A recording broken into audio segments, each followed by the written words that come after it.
Bonjour, nouvelle vidéo de l'informateur. Aujourd'hui, je veux vous faire voir l'intérieur d'un ordinateur. Donc, je vous laisse avec un autre moi-même et on y va. C'est parti.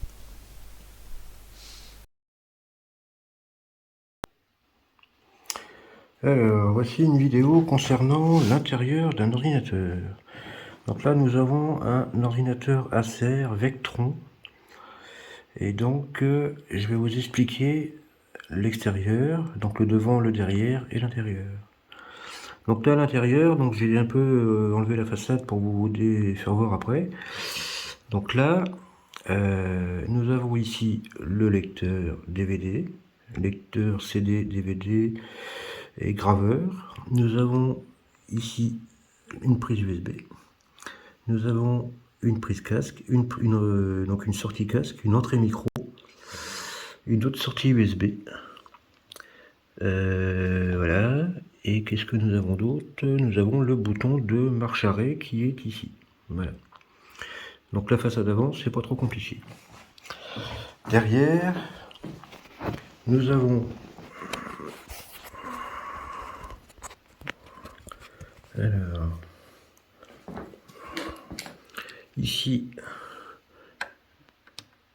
nous avons la prise secteur. Ici, donc ça c'est de l'ancienne génération. Nous avons maintenant, ça se fait plus parce que maintenant tout se branche en USB, le clavier et la souris.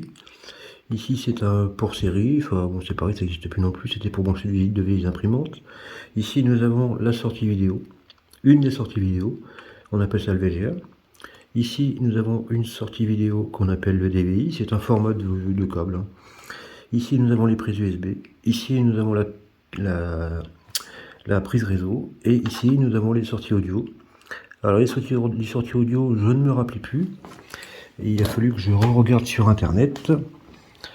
Et donc sur internet, si on regarde bien, donc là nous avons en vert, ici, nous avons la sortie casque. En bleu, ici, nous avons l'entrée ligne. L'entrée ligne, ça vous permet de brancher des appareils. Avec des adaptateurs, on peut brancher, anciennement une chaîne hi-fi, on peut brancher un poste radio, on peut brancher ce que vous voulez, du moment que c'est du son. Et donc ce sont des prises de jack. Et donc à côté, la dernière, nous avons une prise micro. Entrée micro. Voilà. Donc maintenant, on va aller à l'intérieur de la machine. Et donc à l'intérieur de la machine, vous avez la grosse carte que vous voyez ici. On appelle ça la carte mère, et la carte mère accueille tout l'ensemble des composants de l'ordinateur. En gros, vous voyez la pile. La pile qui peut être changée. En général, une pile, ça dure 10 ans. Et comme je l'ai déjà dit dans d'autres vidéos, la pile permet de garder les paramètres du BIOS. Et le BIOS, c'est ce qui permet, donc ce sont des réglages de la carte mère. Donc là, je me permets de me mettre en pause parce que j'ai fait une petite recherche après d'avoir fait la vidéo. Et la seconde que vous verrez après, les piles, on va dire, bas de gamme durent entre 3 et 5 ans. Et les piles haut de gamme plus longtemps, effectivement. Alors, il faut savoir que la pile ne fonctionne que lorsque l'ordinateur est débranché. Donc, ce qui fait que 3 à 5 ans, c'est pas duré, vous achetez l'ordinateur et la pile est morte 3 ans plus tard, ou 5 ans plus tard. Non, non, elle est morte, on va dire, je pense, comme je l'ai dit au tout début, au moins une bonne dizaine d'années. Voilà. Je vous en ai déjà fait voir dans d'autres vidéos. Et le principal information que la carte mère doit garder, c'est la date et l'heure. Si vous voyez que votre ordinateur ne garde plus l'heure et la date, c'est que la pile a un souci. Donc là, nous avons un port qui permet de brancher des petites cartes. Ici, nous avons ce qu'on appelle le port PCI Express. C'est pareil, c'est pour pouvoir mettre ce qu'on appelle une carte vidéo. Ça permet d'avoir beaucoup plus de puissance parce que la carte intégrée on va dire un modèle de base. Là, vous avez le ventilateur.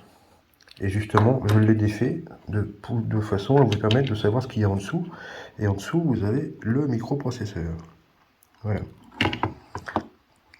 Voilà. À côté, vous avez les supports de barrettes de RAM. Alors la RAM, pour vous expliquer, la RAM est utilisée pour stocker les informations qui doivent être utilisées rapidement. La RAM, plus il y en a, mieux c'est. Et il faut savoir que la RAM est utilisée uniquement quand l'ordinateur est allumé. Quand l'ordinateur est éteint, au bout de quelques minutes, la RAM se vide.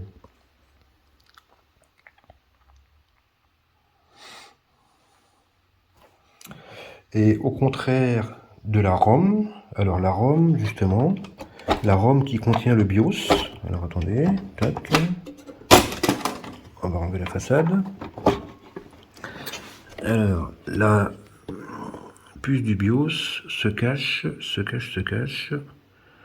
Alors, attendez que je la retrouve.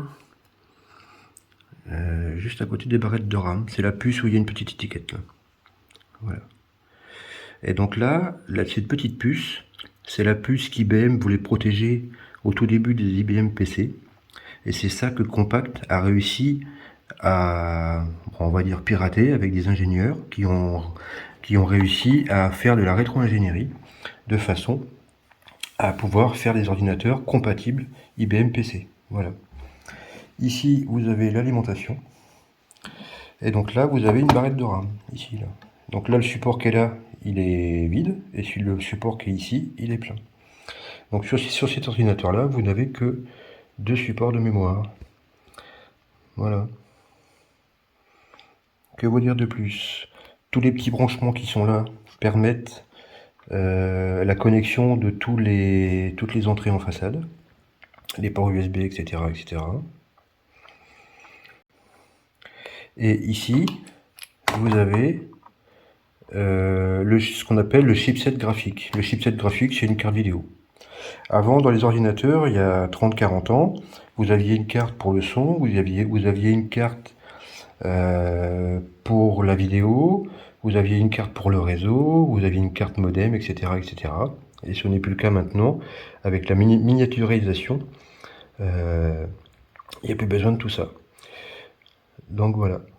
Voilà l'intérieur d'un ordinateur. Sachant que ça soit un ordinateur PC, ordinateur Mac, smartphone, ils fonctionnent tous avec la même architecture.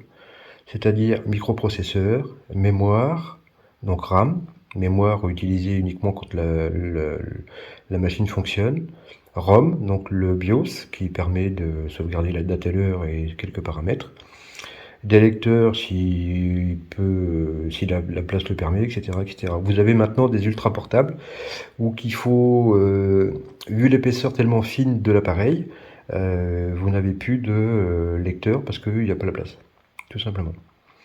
Et c'est vrai que maintenant, avec tout ce qui est stockage tout ce qui est stockage, vous n'avez plus besoin de lecteur. C'est un peu, des fois c'est un peu embêtant. Il existe des lecteurs CD, DVD ou Blu-ray en USB que vous pouvez acheter pour pouvoir utiliser ce genre de périphérique. Voilà.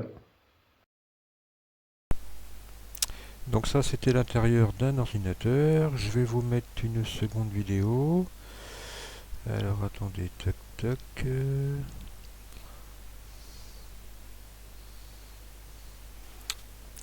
Avec un autre modèle d'ordinateur. Alors, ça doit être ça. Ok, c'est parti. Donc encore une vidéo. Donc là, c'est un autre modèle d'ordinateur fixe, comme l'autre. Donc là, c'est un IBM 500. Donc là, vous voyez la façade, un peu comme l'autre. Alors je me suis trompé, c'est pas un IBM, c'est un Lenovo. Mais bon, ça change pas grand-chose.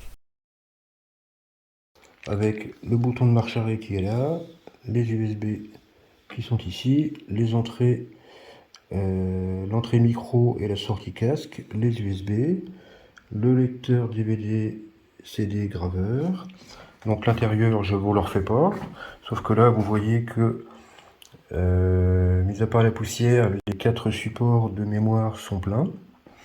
Et je vous le fais voir celui-là parce que sur celui-là, vous avez au niveau connectique à l'arrière, c'est un peu différent. Donc là, vous avez toujours l'entrée du secteur, toujours le port série, la sortie VGA. Et là, à la différence de l'autre, c'est que là, vous avez des ports DisplayPort. Donc DisplayPort, c'est encore une nouvelle norme de branchement. Maintenant, on tend vers l'HDMI. Sur celui-là, vous avez 1, 2, 3, 4, vous avez 6 ports USB à l'arrière, vous avez la carte réseau, et vous avez les traditionnels prise micro, entrée de ligne et sortie casque. Et voilà. Et sinon, au niveau de l'intérieur, c'est un peu la même technique que tout à l'heure, c'est-à-dire que vous avez, donc là sur ce modèle-là, vous avez 2 ports PCI Express. Ça vous permet de rajouter 2 cartes vidéo si vous voulez. Donc ce modèle-là est un peu plus puissant que l'autre. Voilà, je vous fais pas le détail, hein, ça sert à rien. Et donc dedans, vous avez tout un tas de connectiques que vous pouvez changer, c'est le gros avantage des ordinateurs fixes. Mais sachant que dans un ordinateur portable, vous pouvez aussi changer des pièces. Voilà.